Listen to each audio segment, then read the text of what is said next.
You know that field. The field on the other side of the river of grief. The field of joy. Joy which almost always comes right after tears.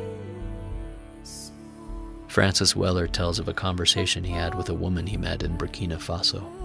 "You have so much joy," he told her one day. "That's because I cry a lot," she said. "The deeper the sorrow, the greater the joy," said William Blake. And this is part of the great mystery of tears. Tears open up space for joy. "Your joy is your sorrow unmasked," wrote Khalil Gibran. "Verily, you are suspended like scales between your sorrow and your joy. And how else can it be," he writes. "The deeper that sorrow carves into your being, the more joy you can contain. Is not the cup that holds your wine the very cup that was burned in the potter's oven?